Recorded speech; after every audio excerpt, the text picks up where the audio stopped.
Pemirsa, inilah informasi terpopuler di situs cnbcindonesia.com yang menjadi sorotan pasar keuangan dalam Hot News bersama saya, Safira Wardoyo. Kita ke informasi yang pertama. Aksi protes pecah di berbagai wilayah Peru setelah Presiden Jose Jerry yang baru menjabat beberapa hari gagal meredam kemarahan rakyat terhadap pemerintah.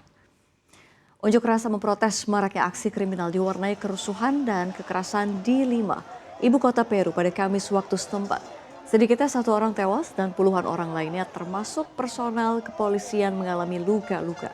Aksi protes kembali muncul di berbagai wilayah Peru setelah Presiden Jose Jerry yang baru menjabat beberapa hari gagal meredam kemarahan rakyat terhadap pemerintah yang dipicu oleh maraknya tindak kriminal di negara tersebut.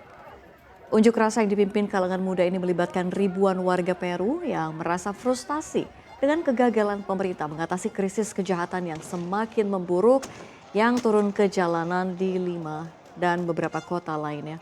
Seperti dilansir Reuters, sekitar 102 orang mengalami luka-luka akibat berbagai tindakan kekerasan selama unjuk rasa berlangsung.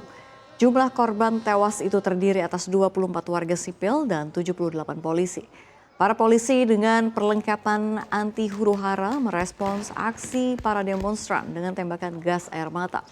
Peru telah diselimuti unjuk rasa selama berminggu-minggu dan para anggota parlemen negara itu pada Jumat pekan lalu memutuskan untuk memakzulkan Presiden Dina Boluarte, yaitu pendahulu Presiden Jerry.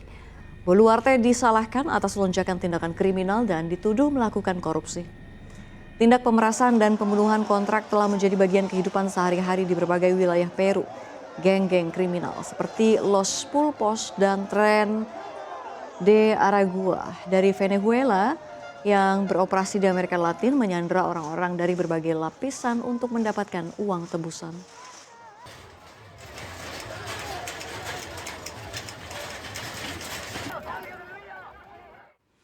Kita ke informasi dari dalam negeri. Menteri Keuangan Purbaya Sadewa buka suara ihwal usulan Ketua Dewan Ekonomi Nasional DEN Luhut Binsar Panjaitan tentang penempatan dana menganggur pemerintah yang juga sebaiknya ditempatkan di Indonesia Investment Authority atau INA. Luhut mengungkapkan penempatan dana yang dilakukan Purbaya ke 5 bank milik negara senilai 200 triliun rupiah per 12 September 2025 sebetulnya juga akan sangat bermanfaat bila turut dilakukan terhadap INA yang notabene merupakan sovereign wealth fund pemerintah. Menurut Purbaya, usulan Luhut terkait penempatan dana ke INA senilai 50 triliun rupiah itu bagus-bagus saja untuk leverage dana menganggur pemerintah. Namun ia merasa INA sendiri masih banyak kepemilikan dana menganggur yang belum bisa dikelola untuk memaksimalkan leverage. Purbaya menegaskan bila pemerintah menempatkan dana menganggur kepada lembaga yang juga belum bisa memaksimalkan dana, idealnya ini tak akan bermanfaat bagi perekonomian negara. Malah kemungkinan besarnya justru digunakan untuk obligasi. Purbaya juga menegaskan usulan yang disampaikan Luhut belum pernah disampaikan secara langsung oleh manajemen INA kepada dirinya. Maka dia belum berencana merealisasikan penempatan dana menganggur pemerintah itu ke INA. Itu mungkin masukan yang bagus, tapi saya akan lihat ke INA juga kayaknya masih banyak uang nganggur juga. INA juga sepertinya banyak uang yang belum dioptimalkan juga. Kalau saya kasih gitu makin banyak yang nganggur. Kalau dia cuma main untuk bunga ditaruh di obligasi atau deposito aja buat apa? Tapi nanti saya lihat rasanya sih mereka belum minta itu. Saya soalnya baru rapat 2 minggu yang lalu dengan mereka. Kita ke informasi dari mancanegara. Berlin yang telah lama diagung-agungkan sebagai salah satu ibu kota party terbesar di dunia, kini tengah berjuang mati-matian untuk menjaga kelangsungan hidup klub-klub tekno terkenalnya. Kenaikan harga properti, pergeseran selera, dan inflasi yang melambung telah memicu fenomena yang dijuluki kematian klub atau club death. Klub-klub yang selama ini menjadi daya tarik utama turis internasional kini menghadapi tekanan finansial yang parah.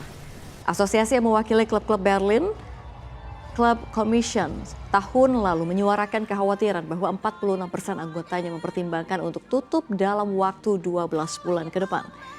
Direktur klub Schwarz Katja Ziger mengatakan klub kekurangan dana sekitar 50.000 euro atau 800 juta rupiah per bulan. Schwarz sendiri dipaksa mengajukan kebangkrutan pada bulan Juli.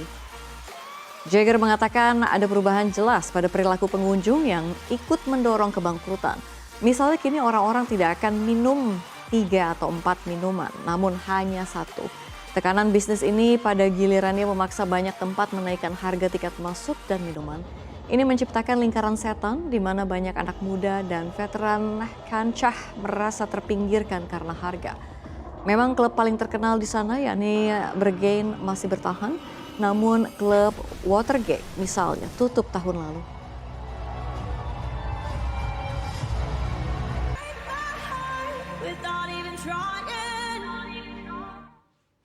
Dan masih di informasi dari mancanegara, ini kalau kita lihat investor legendaris Warren Buffett ini kembali menjadi sorotan setelah melalui Berkshire Hathaway melakukan pembelian saham besar-besaran dalam 6 bulan terakhir. Dalam periode tersebut, ia mengucurkan dana sekitar 4 miliar dolar Amerika Serikat atau setara 64 triliun rupiah untuk berinvestasi di 13 perusahaan berbeda. Melansir dari Moodley Fool, langkah ini menandai perubahan arah setelah Berkshire mencatatkan menjadi penjual bersih saham selama 11 kuartal berturut-turut. Buffett yang dikenal sebagai sosok konservatif dalam mengambil keputusan investasi, tampaknya mulai melihat peluang baru di tengah ketidakpastian pasar global. Menurut laporan Form 13F yang diajukan ke Securities and Exchange Commission, Berkshire melakukan pembelian saham di 10 emiten pada kuartal 2 2025. Daftar perusahaan tersebut mencakup United Health, Nucor, Lennar, Constellation Brands, dan Pool Corp. Selain itu ada Lamar Advertising, Allegation, Heiko, Chevron, dan Domino's Pizza.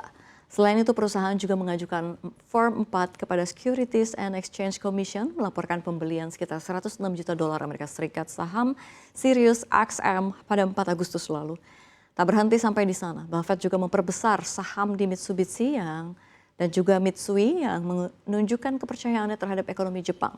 Ia melihat valuasi saham di negeri Sakura masih jauh lebih menarik dibandingkan pasar Amerika Serikat yang dinilai sudah mahal.